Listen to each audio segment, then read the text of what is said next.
in this lesson, what we're going to be doing is taking a look at some of the tools that are available in 3ds Max 5 for doing polygonal modeling.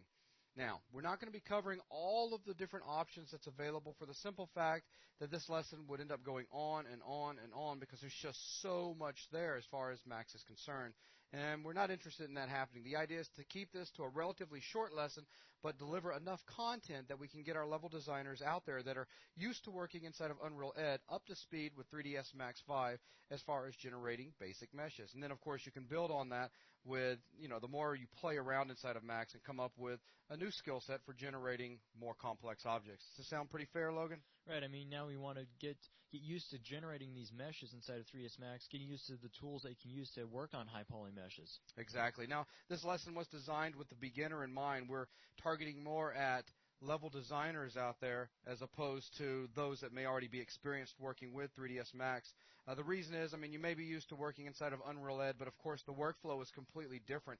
And in this VTM, there was a crash course on 3ds Max 5, but basically it was just about where everything is, what the tabs are about, what the command panel on the side is, at the bottom the animation stuff, the viewports, just a basic quick overview. But we didn't really stop to get into any of the modeling tools that are available and how you go about actually working with stuff. So this lesson right here is going to provide that information for you so that it's not so foreign to someone who's never worked inside of Max before. Sound pretty good, Logan? Sounds good. All right, so I guess the first thing we'll do is spend just a second and remind everybody about snapping. Snapping's important, isn't it? Most definitely.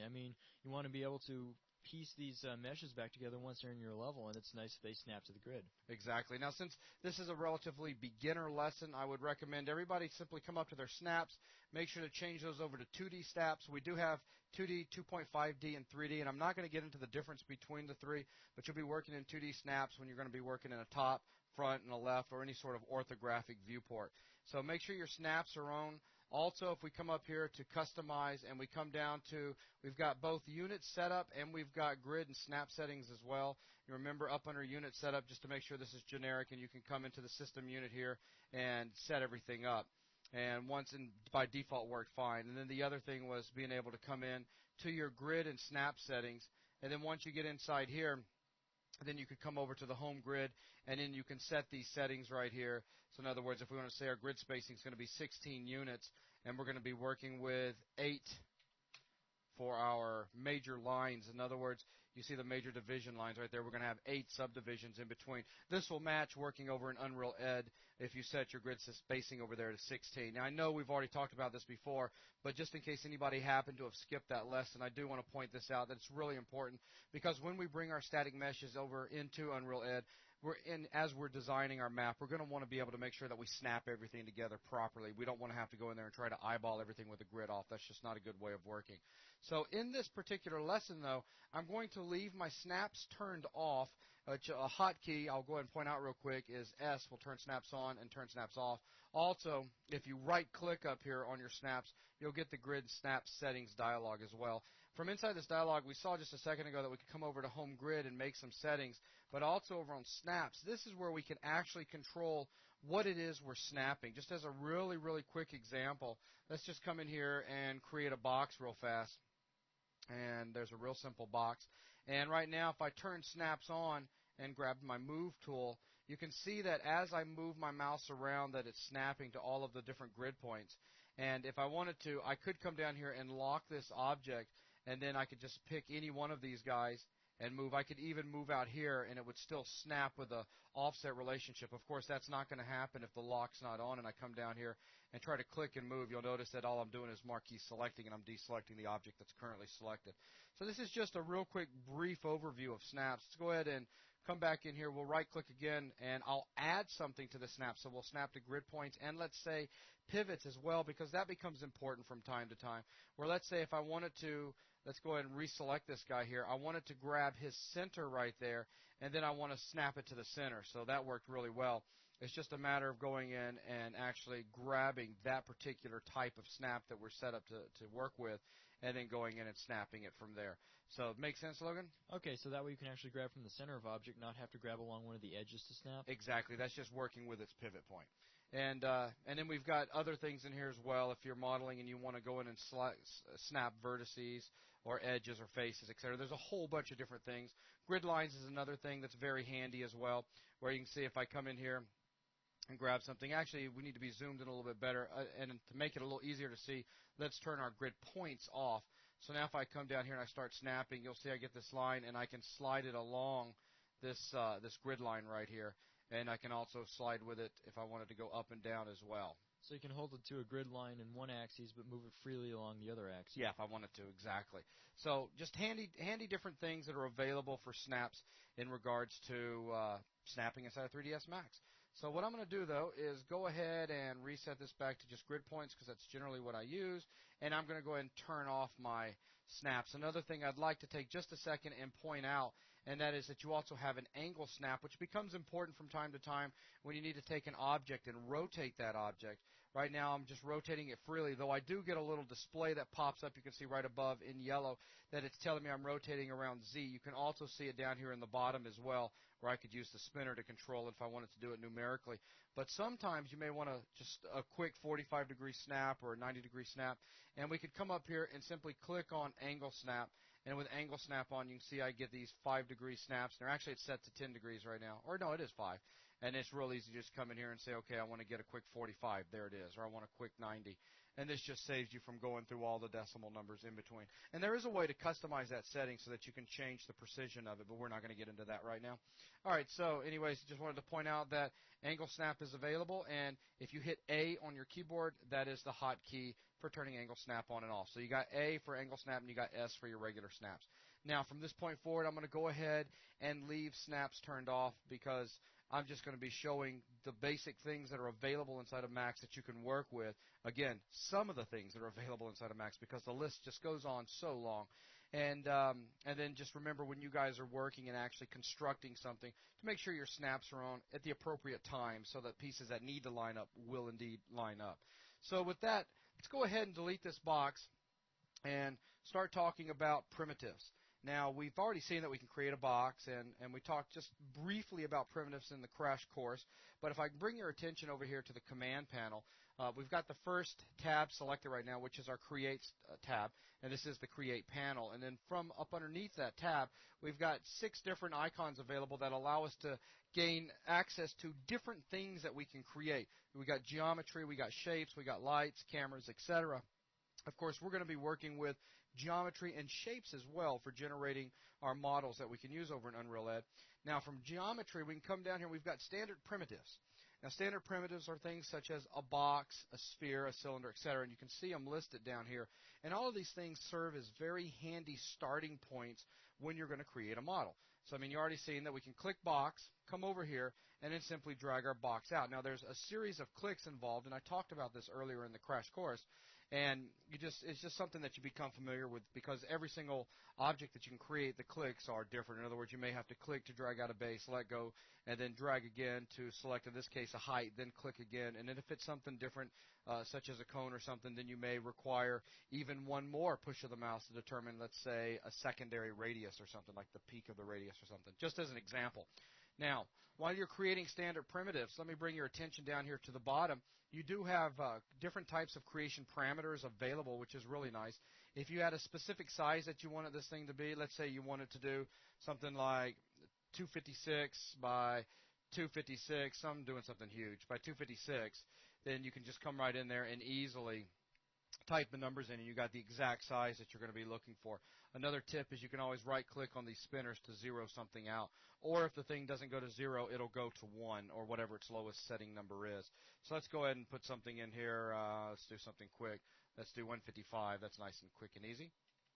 All right, so you can see I can type these numbers in. I also have the ability to control length segments, width segments, and height segments. And depending upon the object that you're creating, you'll have different parameters available. But you'll see as I come in here, if you look over here in one of my orthographic views, top or left, you'll see that I'm adding additional segments in. We're not seeing it from the front because, of course, those additional segments are running around the object like such. Now down in the perspective view, we're just seeing this object shaded. If I was to hit F3 on the keyboard, you can see there's all the additional detail that I've put in there. But let's say if I hit F3 again and I'm working in a shaded view and I'd like to be able to see that detail while in the shaded view, then I could just simply go ahead and hit F4 to put me into an edged face mode, and that way, or turn edge faces on so that I can then see where all of my detail is while I'm working shaded. So that can be really handy. Now watch this. I'm going to right click on the spinner, and this is an example of where, since we can't go to 0, we always have to have a minimum of at least one segment. It's going to reset itself back to 1. Another thing that's handy is, let's say as an example, let's get rid of that box altogether. I come up here and I click box again. I can come down here to keyboard entry, and I may want to say, let's say that the box is going to be created at 0, 0, 0, and it's going to have let's say a length of 64, 64, and 64 for height. So we can set those 3 numbers in, and I can simply hit create, and that's going to generate the object based on the parameters that you gave it right there in the world. So that can be really handy when you have something very specific in mind. A lot of you level editors, or excuse me, level designers out there are used to going over and right-clicking on your builder brushes, your different primitives that are available, and making settings there before you click the build button. And the same thing's going on right here, going in and making settings ahead of time and hitting the create button. Right, I was just about to point that out. Okay, well, sorry about that, Logan. All right, so anyways, you get the idea of how this works. Now, we've got a bunch of different things available. A sphere, very simple. If we wanted to, a torus, there's a lot of different places that we can work from. Teapot. Now, you got to be careful with some of these things when you're creating them. One of the things you got to keep in mind during the entire creation process is going to be collisions. How is this object going to handle collisions once you get it over inside of the game? And there's a bunch of different techniques involved, and we're going to be exploring those a little bit later on in a collisions lesson that we're going to have. But, I mean, that is something that you need to be somewhat concerned about, isn't that right, Logan? Right. If you're building a simple mesh, you may just want to keep in mind that you're going to be colliding with that mesh, or keep in mind what you'll have to do for later tweaks to enhance collision. Exactly. Plus, we also have the ability to model the mesh or a collision mesh inside of Max as well. So you'd have your final object, and you would also have your collision mesh as well, and bring both of those into Unreal Ed and work with it from that point of view. But I'm just pointing this out because, when you start working with things like toruses or things with a lot of curves and spikes and things like that, it's just, even though this really doesn't pertain to this lesson, at the same time, it's something you want to keep in the back of your mind is, all right, how am I going to handle collisions with this jaggedy type geometry that I'm currently creating? Does that make sense, Logan? Right. If you go in there and model a big forest of vines, keep in mind that it might be a little tricky to bound that all for collision later. Exactly. All right, so wanted to point that out. I just thought about it when I was dragging out a torus, thinking about how the torus karma primitives get divided up and all. I'm just talking to Logan Guy. Sorry about that. All right, so we're back now. Interesting things, of course, if you need a teapot for whatever reason to sit on top of a table inside your map, there you go. It's already custom made. And you can come down here, and I feel like a salesman now. I'm trying to sell them the teapot. And you can do things like turn the handle off, turn the spout off, and open the lid up, and suddenly you've got a nice-looking container that you can put cookies in, or who knows what, some sort of deadly poison for whoever. All right, now I'm getting off track. So anyways, you get the idea. But there's a lot of different things available now. Something I'd like to point out, people that are new to working with 3ds Max, a lot of people don't explore. Standard primitives got a lot of nice things available, but if we click this drop down right here, which basically further divides the geometry into different categories that we can choose from, we can come down here to extended primitives. And inside of extended primitives, there's a lot of different things that we can choose that are a little bit more enhanced than the standard primitives you saw just a second ago. Such as if I wanted, like their box. Let's say I wanted to make a box that was a chamfered box or it had beveled edges. I could grab the chamfered box here, and suddenly it's got a little bit more detail going on down here in the bottom as opposed to just a length, width, and height. Suddenly there's a fillet. And then down here we also have fillet segments as well. And watch this. If I come up here to my top view, click and drag out a very simple box, and then let go of my mouse button, drag up so that I define my height, and then click again. Now, believe it or not, I still have yet another operation that needs to be calculated from a mouse move. So as I push my mouse upwards, look at this. Now I'm starting to generate a bevel, and the further up I push my mouse, the more defined the bevel becomes. Right, so if you want beveled edges, here's a quick way of getting something with beveled edges. Exactly, and of course I can click this, and then if I wanted to come down here and, let's say, add more detail, now you can see that it starts to become nice and rounded looking. If I hit F4 to turn that off, you get an idea of what I'm talking about. It's like a primitive, only extended. Very good. But we do have a lot of things that are not things that you may be used to seeing, such as if I wanted to, let's do this. Let's go ahead and bring that back down. We'll just right-click. Let's say I needed to make the C X right there. Just drag it out. We can basically what we get is a C shape. We can come in here and define the C extended primitive, and then when we let go of the mouse, we can come and define a height as well. And then we still have one more where we can define this thickness. Again, who knows what it may be for, but I mean, the bottom line is it gives you a starting point if you had some, sort of, I'm trying to think of an example. Mirror that, you've got an I-beam. Do what now? Mirror that, you've got an I-beam. Exactly, that's what I was looking for. If you need an I-beam, no, thanks, Logan, bailing me out there. Yeah, if you need an I-beam, here's, in other words, the whole idea is just giving yourself a piece of geometry that's close to something that you're looking for as a starting point so that it's less modeling involved to get from point A to point B. Does that make sense? Right, I saw you could drag out just about any dimension of that just by moving the mouse around instead of going in there and grabbing individual points. And then, but the idea is to have it relatively close to what you're going for, the amount of geometry or detail pretty much in place, and it just makes facilitating getting to the end result a lot faster. All right, so a lot of different things available, such as, here's another one that's real cool real quick before we move on, and that is, let's say, the hose. If I click on hose, I could simply click and drag out a base for the hose, and then we can just drag the hose out itself. How do you like that?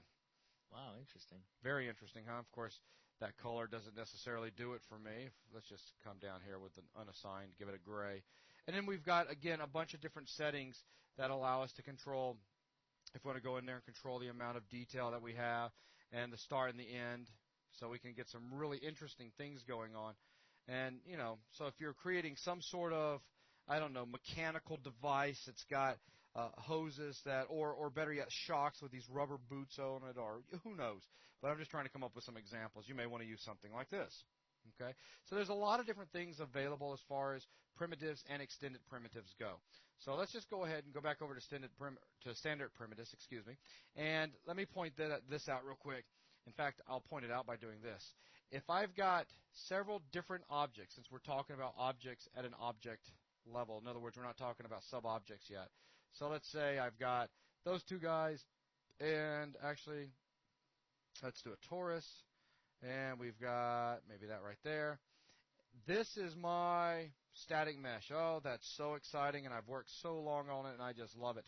And I now want to bring this Pylo junk, or we could call it Pylo standard primitives, back over into Unreal Ed. Let's point this out right away. Keep this in mind throughout your entire modeling process. In the end, it's got to be how many objects, Logan? It's got to be just the one object. It's just got to be one object. And right now, how many objects are we looking at? 1, 2, 3. So this wouldn't work. We'd have to actually have this all attached together. And it may seem a little strange that I'm pointing this out right now, but real shortly I'm going to show you how to attach things together. But this is important right now because I'm showing you all these different primitives, both standard and extended, that you can add into your scene. Just keep in mind that all these guys in the end need to be combined into a single object. Right, if you tried to throw all those out together, it might work, but I mean the results would be highly unpredictable. You need to have just an object for your mesh that you're exporting. Yeah. We're going to keep it real simple for them, Logan. You have to have one. There you go, one thing. If you want to experiment with something else, don't call us. Okay, so next thing we're going to do, let's go ahead and create a basic box, and let's start talking about the modifier stack now. All right, those out there that have never worked with Max may have just heard me say the modifier stack. What is this modifier stack? Well, basically it's a place that we can go and we can start stacking modifiers on top of one another, and modifiers will affect the geometry in some sort of way.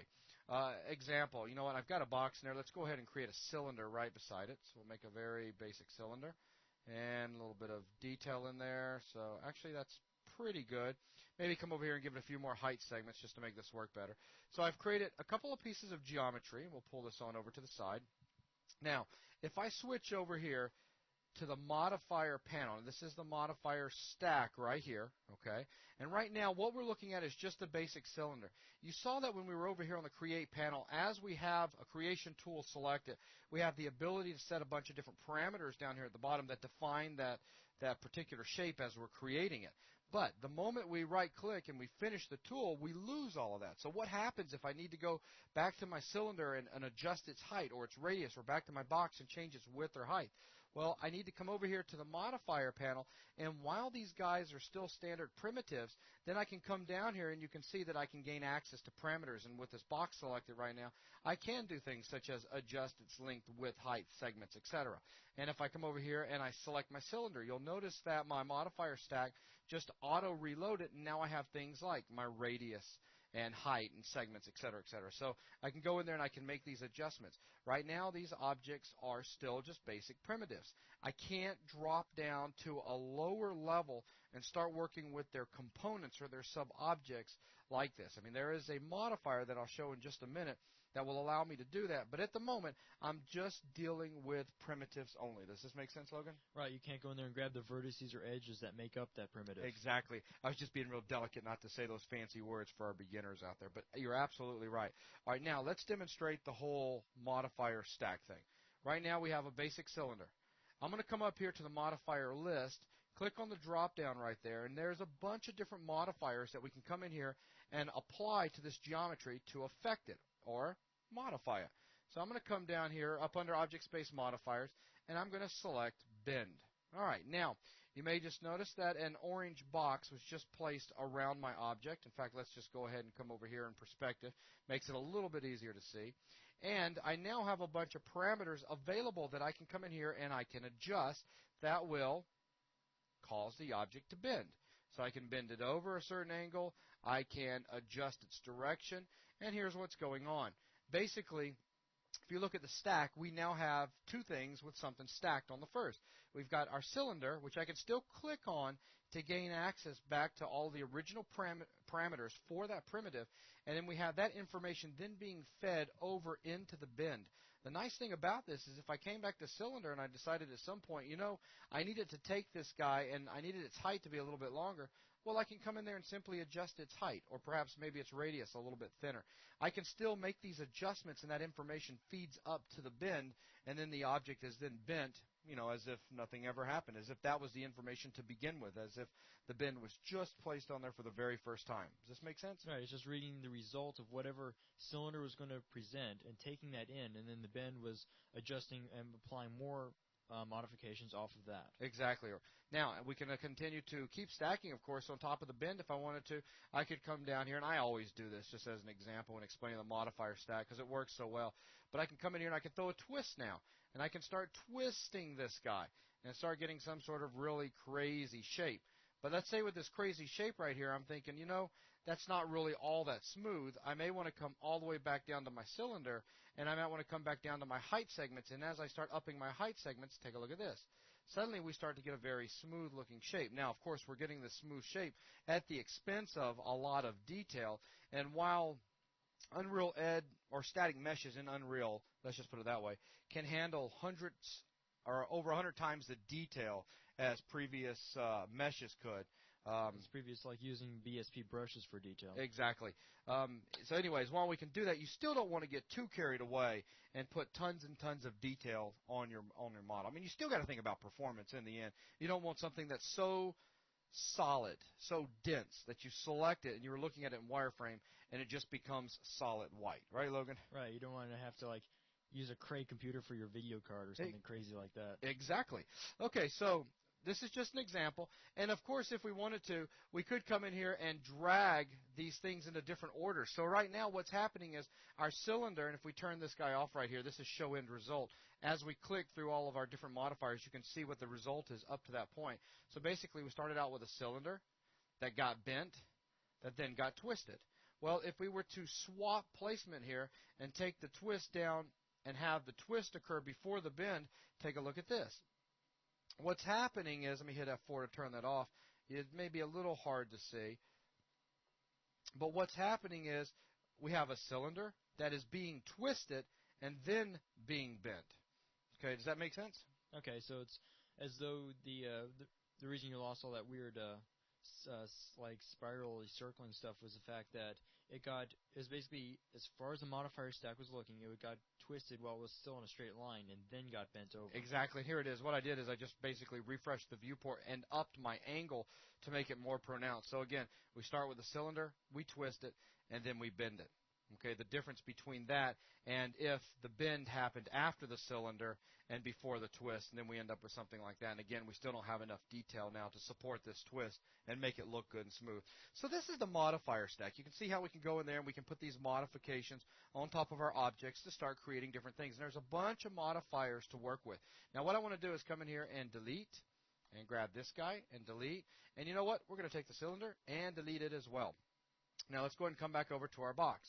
Now, while you will be using modifiers from time to time, the standard thing that you're going to be doing, or the one thing you'll be doing most of the time, is going to be working with what are called sub-objects or components of your geometry. And as Logan said a minute ago, these are things like vertices, edges, faces, etc.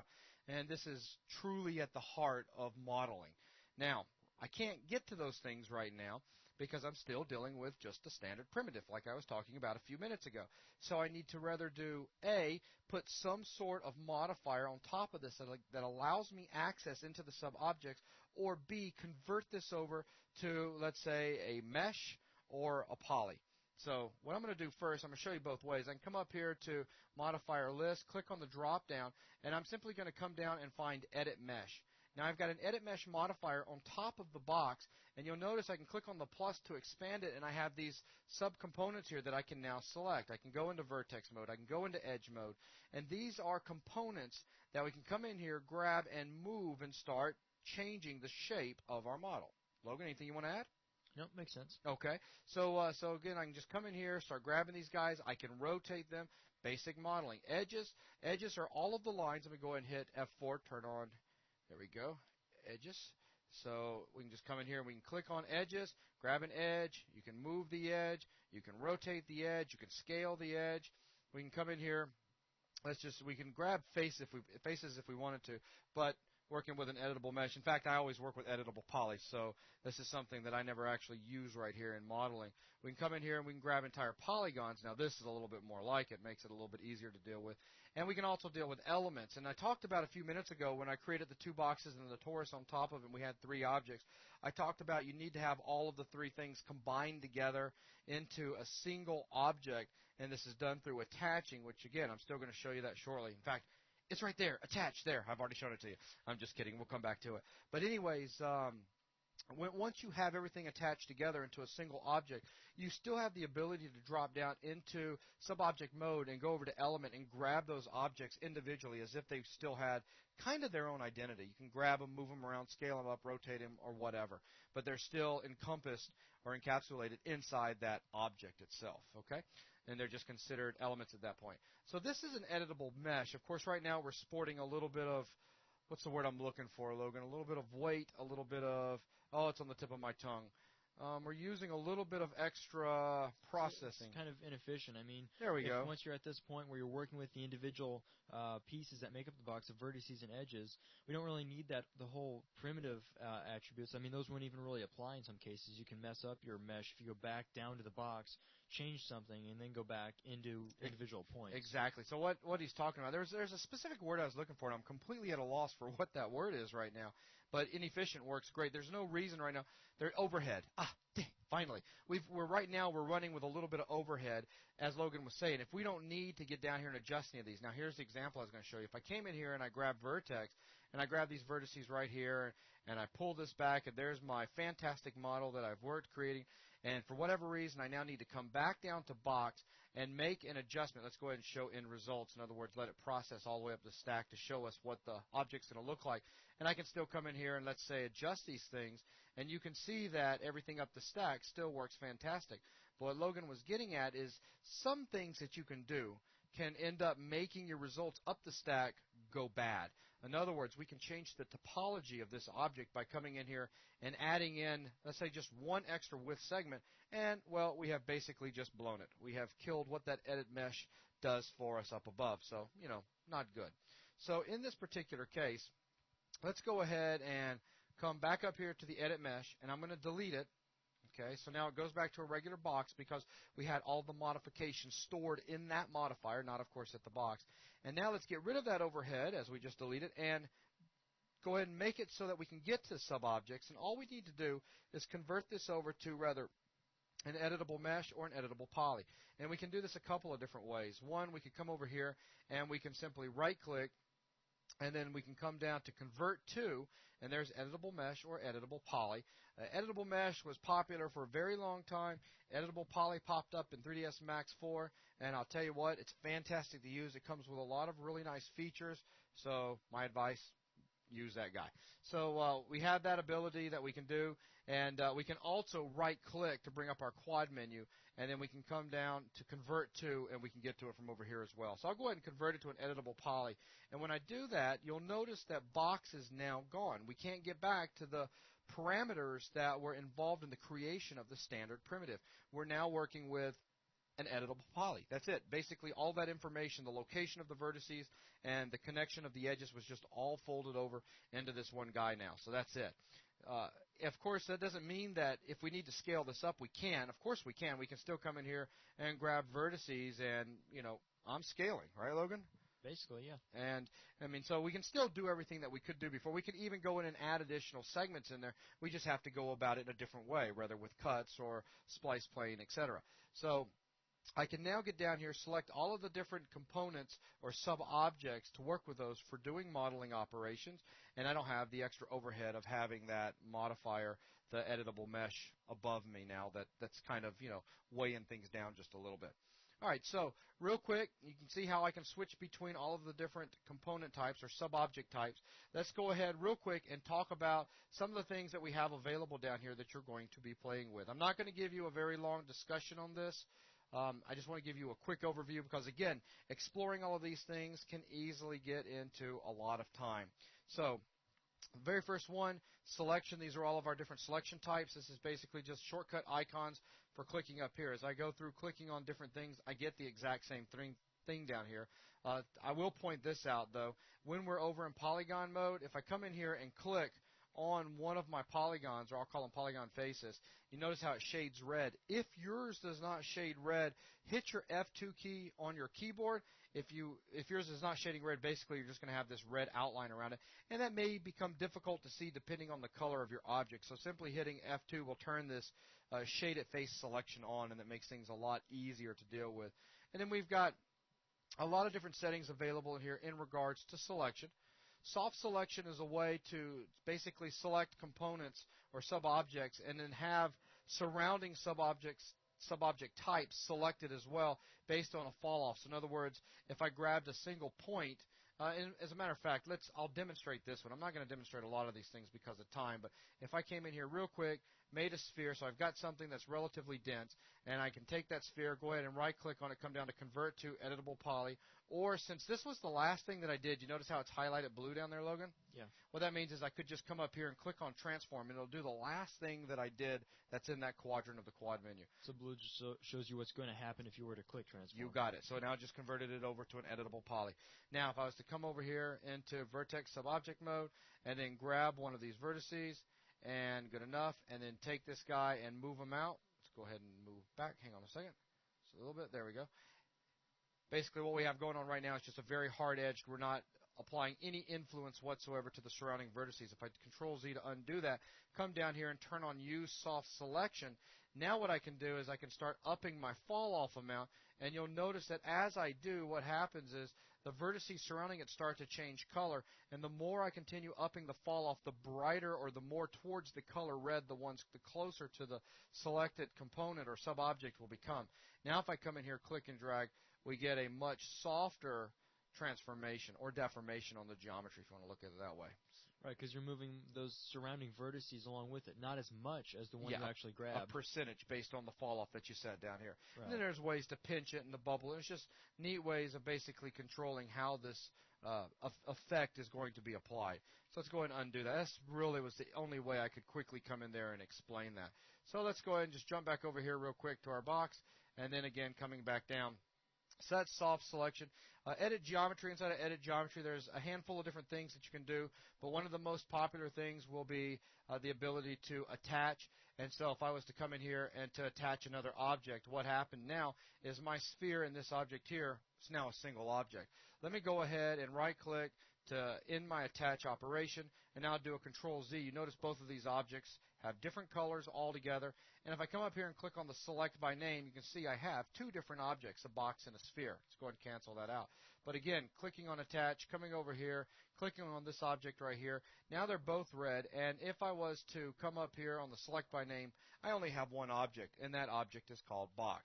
And this allows me now to come in and demonstrate what the element sub-object does. And this, as I was saying a few minutes ago, allows me to go in here and still treat these guys as if they kind of had somewhat their own individuality. Make sense, Logan? Right. So if you had just attached two separate objects, but then right then realized you wanted to move them separately, in relation, you can still just go in there and grab element. You don't have to undo before you reattach them. Absolutely. Okay, so that allows me to show that real quick. So I told you guys we was going to get around to attach.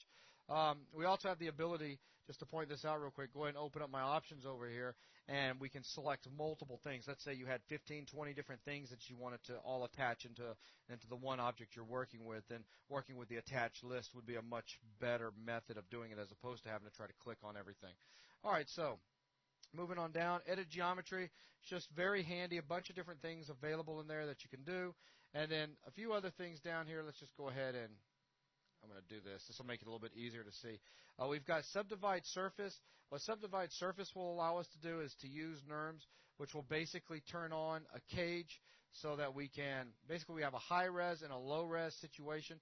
In fact, what I want to do is go ahead and turn this back off for a second, come back into Element, grab this guy, delete him, and yep, we'll completely kill that out. This will just make it a little bit easier to follow this. This is if you want to do some sort of organic modeling. Let's say you want to create a character or something, and you want to work with something that's low res, but have the final result displayed on something that's high res that's been subdivided.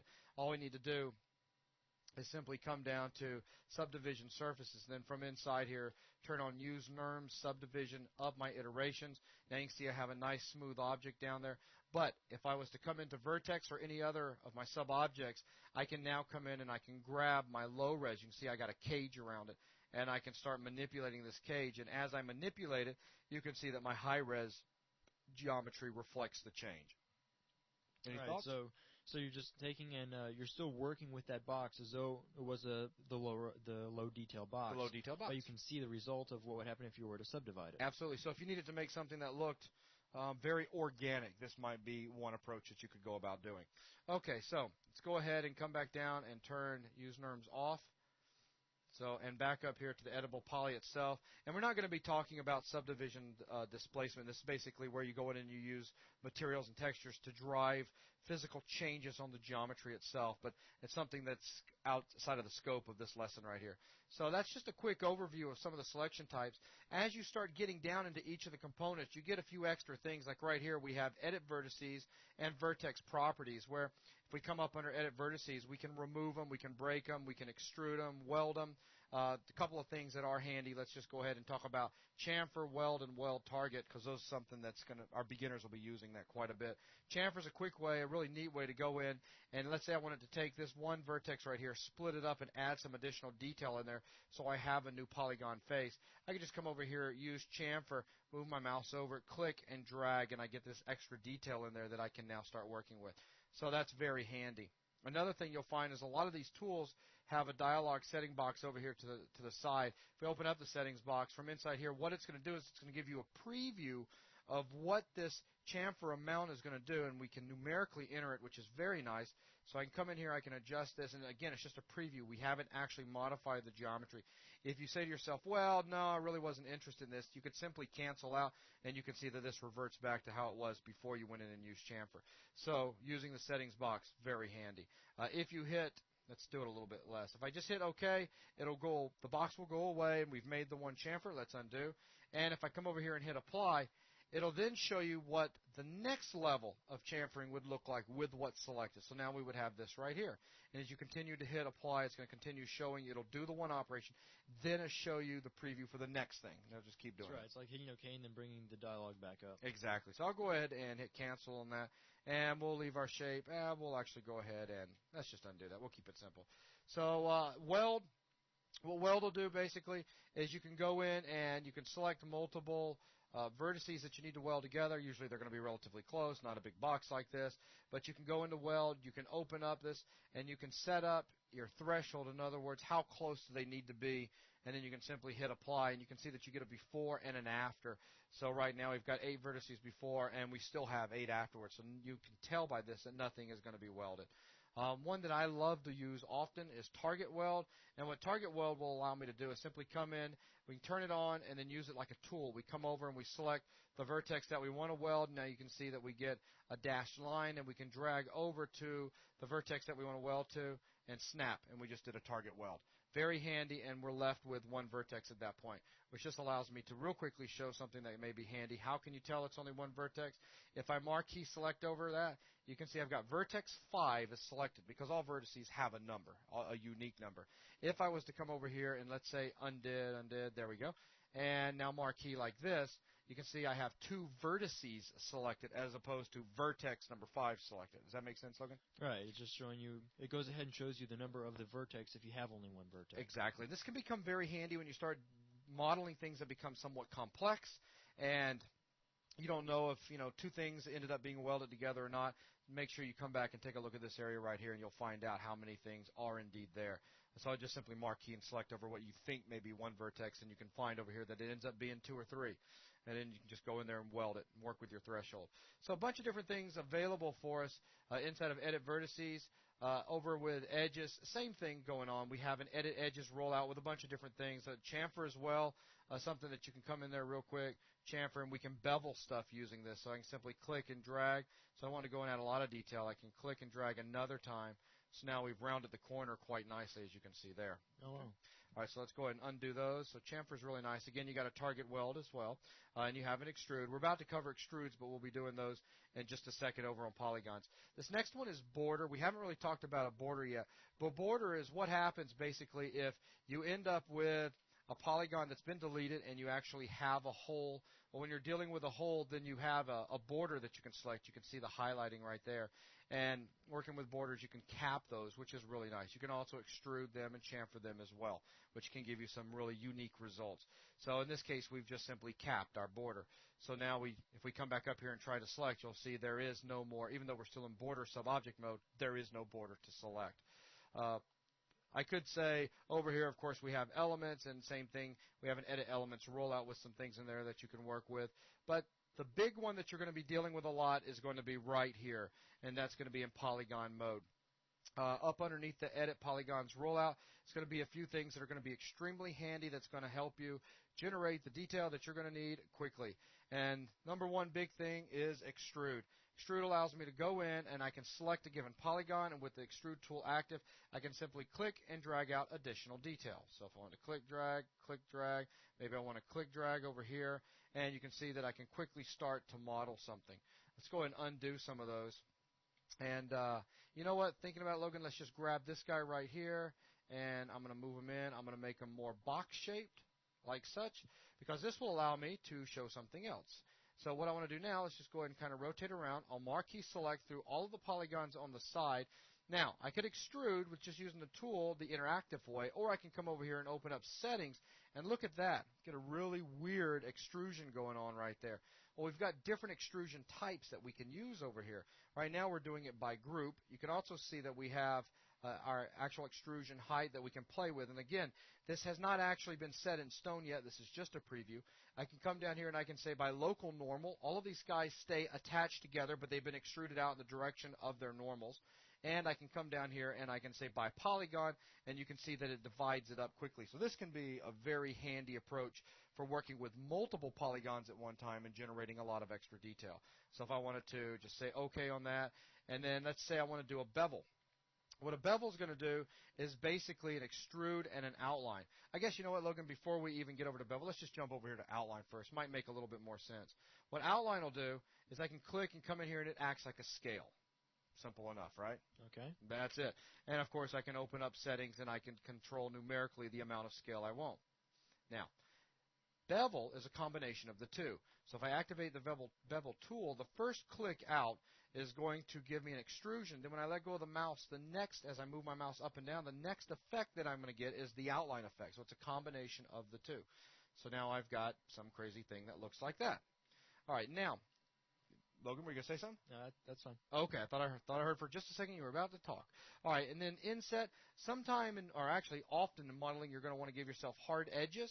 And, the old way, you basically go in and extrude with just about a 0 or a 0 amount and then just scale it in. Now we can use inset, and what inset will allow us to do is simply do a 0 extrusion and then scale it in so that we have these extra polygons all the way around as you see there. So we could do something like that, and then if I wanted to come in here and let's say take those and push them in just a little bit, and then take my bevel here and maybe pull it out just a little bit and down, let's say about right there, and then maybe do something else, take it out a little bit further and down to some sort of a point like that. I have no idea what I'm making. This is some sort of interesting object or decoration that you can bring in as a static mesh and use in your level. I know Logan's probably thinking of all sorts of things at the moment. So you get the basic idea. So inset allows you, again, to do basically a 0 amount extrusion and then scale it down. So anyways, those 4 tools right there is going to be something that you're going to use heavily as you're modeling. I mean, if you think about it, we started off right now with a very simple looking object, and now we've got something that's far more intricate looking, if you will, as I come in here and I add just a little bit more detail. Okay, there you go. Very simple to do stuff like this. And again, don't forget now, if we wanted to see this at a more higher res, what we could always do is if we come back down to the bottom up under the subdivision surfaces, we can turn on use NURM subdivision and look at that. Now we've got something that's really on the bizarre side. Go back up here to editable poly, maybe hit F4 to turn off edged faces, and now we definitely have some sort of unique looking object or static mesh if we wanted to call it that. Right, Logan? Right. It's an object. It's an object. We don't want to tell you what the object is because it's a surprise. No, I'm just kidding. The whole idea is, again, just showing you techniques. By the way, look, using the surface subdivisions with just 2 iterations, look how nice things are looking right there. We could, of course, go higher res, but the object is to keep your mesh from becoming too dense. And if we were to up the iterations one more time, you'll see right here, tink, we end up with something that becomes quite high res. Right, the shape didn't even change that much. It's just far more, it's like the mesh is a lot heavier, and there's no real difference to the shape. So Exactly. there was no real point to put that extra iteration Exactly. in. And once you put textures on it and all, and you're running through a game, you'd never notice. So except that your frame rate would be about 2. Well, you'd notice that with the higher res. Yes, I'm talking about with the lower res, you wouldn't notice. Right. You wouldn't notice the difference. But yeah, with the higher res, yeah, frame rate drop, not good. Okay, so turning iterations down. Actually, we can go ahead and turn this back off. So this is going to be the one area that you're going to work the most with as far as just working with basic polygons. Anything you want to add to that, Logan? I mean, that's basically it. Just grab the primitive that's closest to what you have in mind, and then drop it to an editable poly and start grabbing vertices, edges, or polygons. You got it. Now let's go ahead and switch gears real quick, and let's introduce them to one other thing. Let's introduce them to working with splines, because you can use splines for doing so many different things, so it's definitely something good to know. So let's go ahead and delete this interesting. I almost don't want to delete it because I could probably do stuff with it, but we'll delete it out. And I'm going to come back over here to Create Panel, and we've been working with the Geometry tab, but what I want to do now is come over here to Shapes. By the way, let me just say this in case there's any beginners out there thinking that I was limited to doing everything that I just did with a box. Of course not. I can grab a sphere if I wanted to, up the sphere size, drop my segments way down, maybe something that's just very low res like that. And then I could come over here, right-click, convert it over to an editable poly, and I still have everything available that you saw just a second ago. I mean, if I wanted to come in to, let's say, polygons and select all the way across, and then come down to, let's just do an extrude with it, by polygon, and start upping the amount. Again, some sort of weird shape, the beginning of maybe some sort of strange gear, or who knows. I'm just thinking off the top of my head at the moment. So just want our beginners out there to feel comfortable that they can use any of those different objects over there inside or convert it over, into an editable poly and use the different tools that's available. So we'll go ahead and delete that out. Now, come back over to Create Panel. Let's go ahead now and move over here to Shapes. Shapes, this is where we're going to be working with editable splines. In other words, basic lines or very basic shapes that we can then turn around and turn into 3D geometry that we can use. Very handy stuff. One of the most powerful ones to be familiar with is the simple line. With the simple line, we can come through here. I can click, drag, and start dragging out a particular shape. I have no idea what this shape is going to be, so Just make something really fast. Of course, this would be the point where you turn on those 2D snaps so you could keep all those lines on actual grid points and lines. Exactly. So I'll go ahead and tell it, yes, I want to close the spline. Now, if I wanted to, I could simply come over here to the modifier tab again. And from my modifier list, I could drop this down, and I could come down and convert this thing, or not convert it, excuse me, but put an extrusion on it, and then I could come up here and start giving it some amount. And now I've got, it looks like a box that I've gone in and I've modified one way or the other. And I can also, let's go ahead and hit F4. I can come in here and I can add additional segments, and I can cap the start, the end. There's all sorts of different things I can do. But now, if I wanted to, I could simply come in and collapse this. Now, this is a case where it's not convert to an editable poly, because at this point it's not like a single object that can be converted over to another object type. Well, now we're dealing with a stack that's got components on it or modifiers on it. So what I would need to do is collapse all, and I'm going to get a warning dialog asking if I'd like to hold this before I do it and then collapse it, or just forget it. I'm positive I want to collapse this, so just simply collapse it, or no, I've changed my mind. So I could come over here, collapse all, yes, and now I'm dealing with an editable mesh that I could simply convert into an editable poly if I wanted to and work from there. Does that make sense? Okay, so you basically started out with just a simple line, then applied a modifier that took that line, made it into like a boxy shape out of that line. Right. Then took that, and once you collapsed it, because it was once you did that extrude, it was first taking a line and then combining that with an extrude to get the final result. And then from that, you went and dropped that down to its own object, so it is just an object. There's no line that belongs to this anymore. Exactly. So now, of course, if I wanted to, I could undo a few times, and while I still have the line available down here, I could show end result, and I can come down here and I can start modifying, and this is really nice. I can start modifying the actual vertices or my line itself. So if I wanted to, I could take one of these vertices and change its type. Vertices have types when you're dealing with splines like this. I can right-click, and you can see right here that I can do a bezier, corner, or smooth. And right now, this vertex type is corner. Let's say I want to do a bezier corner. Then what I could do is I could come in here and I could bow out one side. Now look what our geometry is doing. Now you've actually got like a curvy type surface going on there, and all you did was change a simple point type. Exactly. So I'll change this point type over here to another bezier corner and get something like such, or maybe make it concave, bring it in like this, and I could come down here and maybe grab this guy, change it over to smooth just to get something wacky altogether. Now what was a very simple box a second ago is now a lot more curvy box, if you want to look at it that way. Originally you didn't start out with any more points, you just changed the type of points, and that's how it was working, was taking that line and then making the 3D object out of that line. Exactly. Now, we're not limited to just extrude. There's all sorts of interesting things that you can use as far as modifiers are concerned. I do want to take a second, go ahead and show something else. Let's go ahead and delete that out. When working with lines, say I want to come in here into the front view, and I'm going to just do this quickly.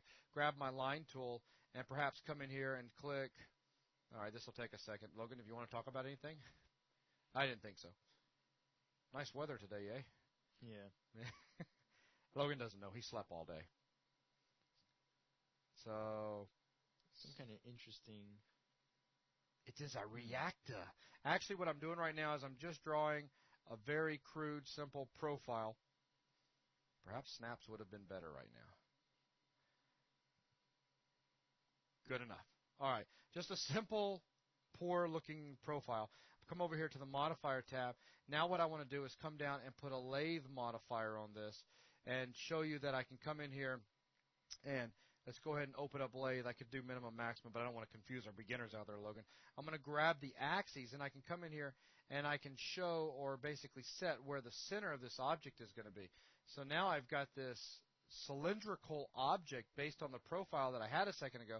But if we look down here in our perspective view, it is not looking good. Everything is inverted right now. What I need to do is simply tell it to flip the normals. So now that we're looking at it right. If you need to make some sort of cylindrical object, types of columns or whatever, this is fantastic, or a fantastic approach. If I come back down here to line, again, show end result on, open line up, come down to vertex, and then I could go in here and I could start working again if I wanted to change a vertex type by simply selecting the vertex, coming up, and then changing its type itself. And then we can come over here and, guy's going to get in the way. Let's go ahead and hit X to hide my gizmo there. And you can see that we can come in here and start to get some really interesting looking things real quick. If I want to make this, let's say, we'll do a bezier corner with him as well. give a little rounded area there, perhaps a real rounded area down here. Of course, we get a lot more geometry doing this, but it is just a way to go in there quickly and start getting very unique types of shapes. Let's say, again, you're making some sort of machinery structure, and you have these weird-looking cylindrical type shapes with a lot of detail and holding one piece to another. This could be an approach. Right, because you're just dealing.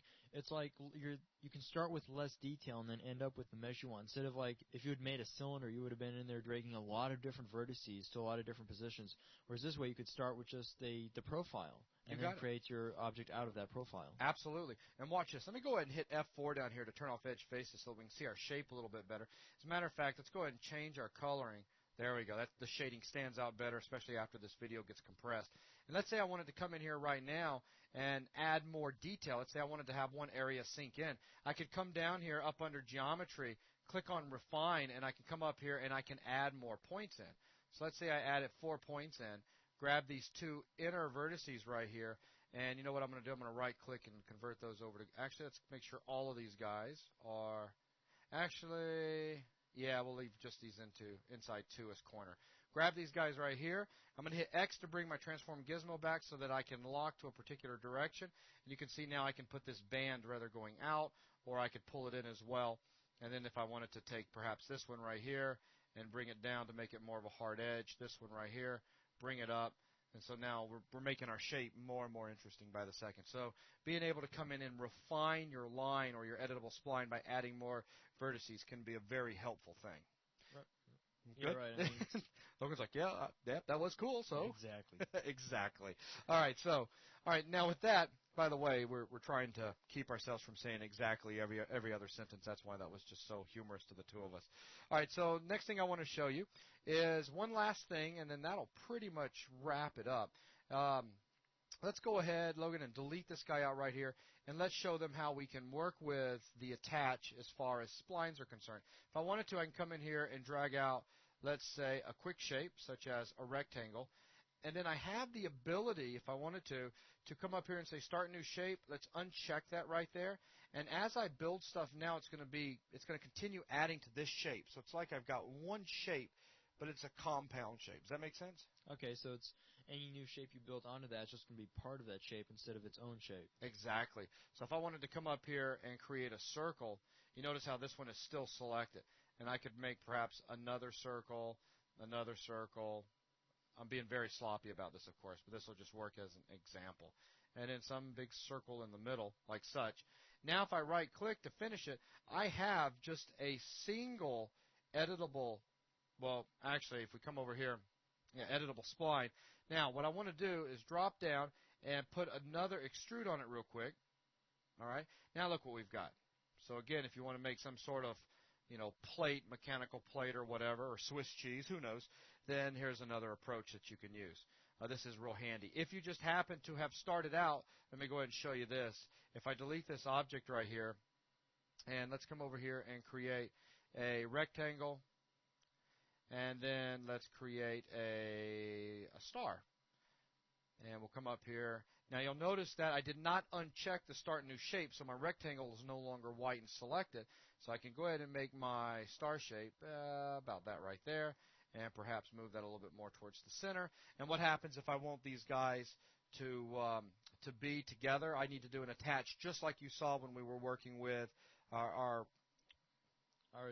when you're working with an editable poly. Exactly. Okay. Just a complete loss of thought for just a second there. Thought about something else that would be kind of cool, but I won't go there. All right, so all I need to do is simply come back over here. Now, you'll notice that these guys, just like standard primitives, we have all of the creation parameters that we can get in there. If I wanted to change the number of points or whatever, I still have the ability to do that with the star and also with the rectangle as well. If I needed my length perhaps to be a little bit longer, my width, make it a little wider or whatever. But if I wanted to, I could go ahead and convert one of these guys over to an editable spline, and then simply come down to Attach, again, under the Geometry rollout, move my mouse over and select the star, so now they have both attached as one object. And then if I was to come up here and apply an extrude to it, and you can see now it worked just fine. Right, basically before when you unchecked create new when you were drawing them out, it was just going ahead and attaching each new one that you created. Whereas Exactly. this way we had two separate ones, but then we could go and attach them ourselves later if we wanted to. You got it. One last thing, just this kind of extra. This is what I was thinking about just a second ago that threw me off track. I was just as I was saying the one thing in the back of my head, I was like, ooh, we could show them loft real quick too.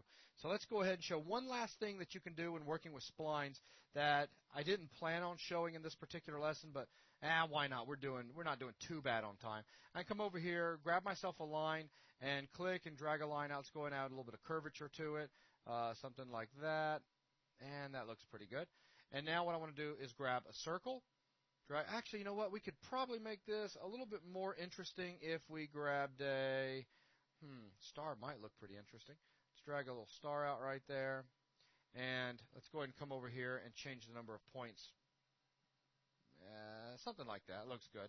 All right, so now what I could do is I can take this star and basically sweep it along this spline right here, or this line, giving myself a 3D shape. So this is really good if you want to make things like hoses or cables or stuff like that. And all we need to do, we can work with either one of the two selected, but with that, whichever one selected, by default is going to be where the thing is going to be built from. So let's say that I've got my line right here placed exactly where we'll call it the path to be. So all I need to do is select my path, come back over here to geometry, and now we're going to switch to compound objects, and from compound objects we're going to do a loft. Now, since we've got the path, what we need to do is get the shape, so I can simply click Get Shape, come up here and select this shape, and what it's going to do is it's going to extrude that shape along the path. Logan, any thoughts? Make sense? That's good. So you can basically take a line, draw out the path that you want to and you want your object to follow, and then just select what you want for the cross section of that object, and it goes ahead and creates it. You got it. And what's really nice is by default the type is set to instance, which means I can make modifications to my shape right there, and you can see the modifications are being felt along my geometry right here. Again, be careful. Keep an eye on what's happening with your detail, because this can be something that can quickly become a little bit too dense if you let it. What I can do is I can come in here and I can turn, say, my path steps down. You can start seeing that I'm pulling out some of my detail, or my shape steps down as well. And again, I'm starting to make this very simple looking as opposed to being as dense as it was just a second ago. And finally, one last thing I'll throw on top of all of this, and that is, if we come over here to the Utilities panel, we can add a polygon counter, or not add, but we can open up a polygon counter utility. This is a handy idea if you have a specific polygon count in mind that you do not want to exceed. If you do not see the button down here, you can simply click More, and you can get it from inside the Utilities dialog right here. So we'll go ahead and open up Polygon Counter, and what Polygon Counter will do is give you a dialog that's going to show you two things. One, a budget, which you can set, and then the current amount of polygons in your entire scene and with the selected object. So right now, let's say for selected object, I want whatever selected to only have 300, a budget of 300 polygons, but my entire scene has a budget of, we'll just leave it at 10,000. We'll say 10,000 is cool. And we can see that the current selected object has 196 polygons, while the entire scene at the moment has 204. So leaving this up, and then if I was to come back over here to the Modifier tab and start adding more detail, look at that. I upped my shape steps just by one, and look at the difference it made up here. So as I continue upping it, now we've got 796. Our budget was at 300. We've blown our budget. We're way over in the red, so we may want to consider scaling back or find some other approach for creating this geometry right here. So you may find the polygon count utility to be very handy for keeping an eye on your polygon count. So Logan, do you think this provides, I mean, I know we didn't do anything fancy or complicated, but I think we've gone over all the basic tools well enough for a beginner to start playing with 3ds Max and generating some models. And then you take this lesson right here, you couple this lesson with the other one previously, which was the workflow from Max to Unreal Ed, and next thing you know, you've got something inside of Unreal Ed that you can put inside your map. Right. I mean, this is the tools that you'll need. You saw how we could go. We could take just a simple box and then go in there and mess around with it. We could Make it look like that cool thing with 4 points. right. Oh, sorry. Yeah, start extruding and get an interesting looking object. You got it. So I think we've shown enough techniques that can get you up and going quickly. So I hope you enjoyed this section, got a lot out of it, and can't wait to see some of the exciting static meshes you guys are going to be coming up with. So with that, thanks for watching this lesson.